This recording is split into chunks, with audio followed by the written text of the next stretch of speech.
Assalamualaikum dan selamat pagi semua.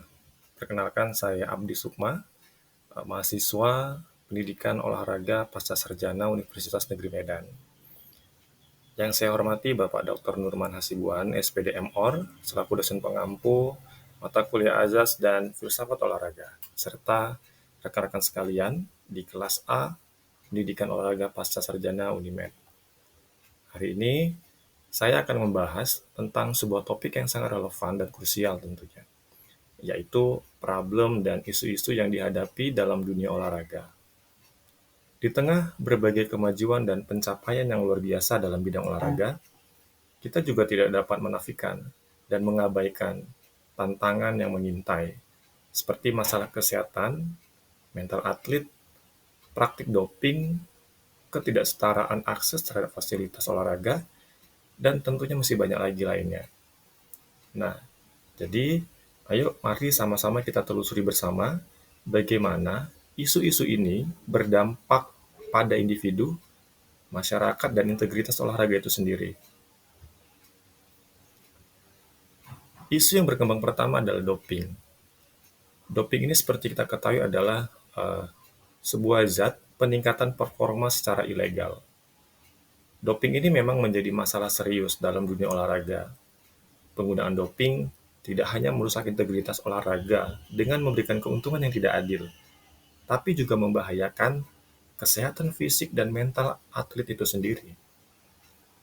Nah, ada sebuah, saya menyebutnya dengan keuntungan tidak adil, ya.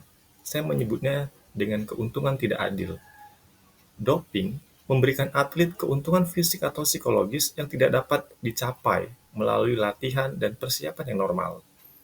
Hal ini tentunya merusak esensi ataupun nilai persaingan yang adil dalam olahraga itu sendiri, di mana atlet atlet tersebut seharusnya hanya mengandalkan kerja keras, dedikasi, dan keterampilan alami mereka yang mereka latih selama beberapa waktu. Atlet yang tertangkap menggunakan doping seringkali kehilangan reputasi, kehilangan gelar, dan prestasi mereka tentunya. Selain itu, skandal doping yang melibatkan beberapa atlet terkenal dapat merusak reputasi cabang olahraga tertentu secara keseluruhan, sehingga tidak hanya merusak nama baik atlet, namun juga nama baik cabang olahraga tersebut.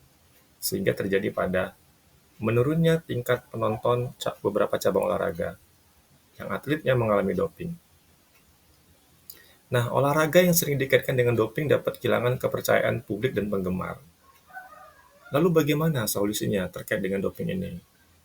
Kita dapat melakukan pengawasan yang lebih ketat, pengembangan tes doping yang lebih canggih, serta memberikan edukasi bagi atlet mengenai resiko dan etika penggunaan zat tersebut. Tes doping terus berkembang dengan penggunaan teknologi yang canggih, termasuk tes darah dan urin yang lebih sensitif untuk mendeteksi zat terlarang. Selain itu, teknologi seperti blockchain ya dapat digunakan untuk melacak dan menyimpan data hasil tes doping dengan transparansi dan keamanan yang tinggi. Doping ini merupakan ancaman serius ya bagi integritas olahraga dan kesehatan atlet tersebut. Upaya untuk mengatasi masalah ini membutuhkan pendekatan yang lebih komprehensif, termasuk pengetatan pengujian, edukasi yang lebih baik, pemberian sanksi tugas, serta dukungan kesehatan mental dan fisik bagi atlet. Hanya dengan pendekatan yang menyeluruh, olahraga dapat terus menjadi arena kompetisi yang adil dan sehat, di mana prestasi diraih melalui usaha kerja keras, bukan melalui cara-cara yang curang. Akses yang terbatas terhadap fasilitas olahraga, terutama di wilayah pedesaan dan bagi kelompok masyarakat berpenghasilan rendah, merupakan salah satu faktor utama yang menyebabkan ketidaksetaraan dalam kesempatan berpartisipasi dalam aktivitas olahraga. Situasi ini tentu sangat berdampak pada kemampuan individu untuk mengembangkan keterampilan mencapai prestasi dan memperoleh manfaat kesehatan dari olahraga itu sendiri. Di banyak wilayah di pedesaan di Indonesia, ya, fasilitas olahraga seperti lapangan sepak bola, gym, kolam renang, atau lapangan basket seringkali tidak tersedia, atau jika pun ada, kualitasnya sangat buruk. Kondisi inilah yang membatasi peluang anak-anak dan remaja-remaja di pedesaan untuk berlatih dan mengembangkan kemampuan mereka di bidang olahraga. Penduduk di wilayah pedesaan seringkali juga harus melakukan perjalanan jauh untuk mencapai fasilitas olahraga di kota. Biaya transportasi ini menjadi penghalang tentunya bagi keluarga berpenghasilan rendah tersebut, terutama jika mereka harus melakukan perjalanan secara rutin untuk berpartisipasi dalam pelatihan atau kompetensi. Nah, lantas bagaimana solusinya? Solusi yang dapat saya bantu adalah dengan membangun lebih banyak fasilitas olahraga yang murah dan terjangkau. Nah, fasilitas olahraga yang murah dan terjangkau inilah yang merupakan langkah penting dalam mendukung partisipasi olahraga di kalangan masyarakat yang kurang mampu. Ini tidak hanya akan membantu meningkatkan kesehatan fisik masyarakat, tapi juga memberikan peluang bagi pengembangan bakat olahraga yang lebih beragam. Nah, selain doping dan akses, yang menjadi problem dan isu olahraga dunia salah satunya adalah ketidaksetaraan gender. Ketidaksetaraan gender ini masih menjadi isu dalam berbagai cabang olahraga, baik dari segi partisipasinya, dari segi penghargaan, maupun representasi. Misalnya, di dalam PPT ini saya sudah menampilkan seorang atlet wanita, atlet sepak bola wanita. Eh, Namanya adalah Samantha Kerr dari Australia. Dia digaji 8,1 miliar per tahun. 8,1 miliar rupiah per tahun. Sementara atlet sepak bola yang paling mahal itu adalah Cristiano Ronaldo, yang sementara saat ini gajinya 3,1 triliun. Nah, jadi ini adalah pesepak bola wanita termahal di dunia saat ini. Coba diperhatikan kembali. Gajinya per tahun 8,1 M. Sedangkan Cristiano Ronaldo yang laki-laki gajinya 3,1 T. Artinya, satu hari gaji Cristiano Ronaldo itu sama dengan 1 tahun gaji Samantha Kerr, pesepak bola wanita termahal di dunia ini. Seperti itu. Nah, selain itu, atlet wanita juga sering sekali mendapatkan upah yang lebih rendah seperti yang gaji-gaji sepak bola atau gaji-gaji cabang olahraga lainnya. Nah, lantas seperti apa solusinya? Kesetaraan gender dalam olahraga ini memang isu yang sangat penting ya, dan membutuhkan perhatian yang lebih baik di tingkat global maupun lokal.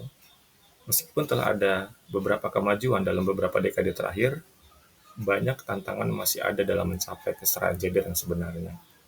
Nah, kebijakan-kebijakan yang lebih inklusif, penyediaan peluang yang setara, dan kampanye kesadaran tentang kesetaraan gender di semua level olahraga merupakan langkah-langkah penting untuk mengatasi ketimpangan ini. Selanjutnya eh, adalah kesehatan mental atlet. Tekanan untuk berprestasi di tingkat yang lebih tinggi dalam olahraga tentunya sangat berdampak besar pada kesehatan mental atlet. Banyak beberapa atlet mengalami kecemasan, depresi, dan stres akibat beban ekspektasi yang tinggi, stres akibat ketenaran, dan persaingan yang ketat. Ekspektasi tinggi baik dari diri sendiri, pelatih, keluarga, media, maupun penggemar bisa menjadi sumber kecemasan, depresi, dan stres tersendiri bagi para atlet. Nah, baiknya peningkatan layanan dukungan psikologis bagi atlet, edukasi tentang kesehatan mental, dan upaya menghilangkan stigma terkait masalah mental dalam dunia olahraga adalah langkah-langkah penting untuk memastikan kesejahteraan atlet secara menyeluruh. Maka dari itu penting kehadiran kehadiran psikolog olahraga di dalam sebuah tim atau klub profesional. Peran psikolog ini sangat memberikan dukungan mental dan emosional pada atlet untuk mengelola stres mereka, tekanan kompetisi, dan keseimbangan antara kehidupan pribadi dan karir. Nah, isu yang terakhir yang dapat saya ambil adalah terkait dengan keamanan dan perlindungan atlet muda. Atlet muda seringkali dalam beberapa kasus berada dalam posisi rentan ya terhadap eksploitasi, baik eksploitasi fisik ataupun mental maupun finansial, terutama dalam olahraga yang sangat kompetitif. Eksploitasi ini dapat datang dari pelatih, Eksploitasi ini juga dapat datang dari dari agen maksud saya, dari sponsor, atau bahkan keluarganya sendiri, dengan berbagai bentuk seperti pelecehan fisik, tekanan emosional, dan yang paling penting adalah manipulasi finansial. Peningkatan regulasi perlindungan anak dalam olahraga merupakan salah satu solusi yang cukup baik. Dengan hadirnya peningkatan regulasi perlindungan anak dalam olahraga tersebut, maka pelatihan pelatih untuk mendeteksi tanda-tanda pelecehan harus dilakukan. Dan penyediaan jalur untuk melaporkan tindakan yang tidak pantas secara aman juga perlu dilakukan. Itulah pentingnya Federasi Olahraga Nasional dan Internasional harus menerapkan regulasi yang lebih ketat terkait perlindungan atlet muda dengan mekanisme pengawasan yang lebih jelas tentunya ya. Hal ini mencakup pemeriksaan latar belakang bagi pelatih, agen, dan staf pendukung, serta adanya prosedur yang jelas untuk melaporkan dan menyelidiki pelecehan. Selanjutnya, setiap pelatih dan staf yang bekerja dengan atlet muda harus tunduk pada kode etik yang ketat, termasuk pelatihan wajib tentang kesejahteraan atlet. Pelanggaran terhadap kode etik ini harus disertai dengan sanksi yang tegas dan cepat. Nah, diharapkan dengan langkah-langkah ini, dunia olahraga dapat lebih baik melindungi atlet muda dari eksploitasi dan memastikan bahwa mereka bisa berkembang secara sehat, baik fisik maupun mental selama perjalanan karir mereka. Terima kasih. Demikianlah hasil presentasi saya. Wabillahi taufik wal hidayah. Wassalamualaikum warahmatullahi wabarakatuh dan selamat pagi semuanya.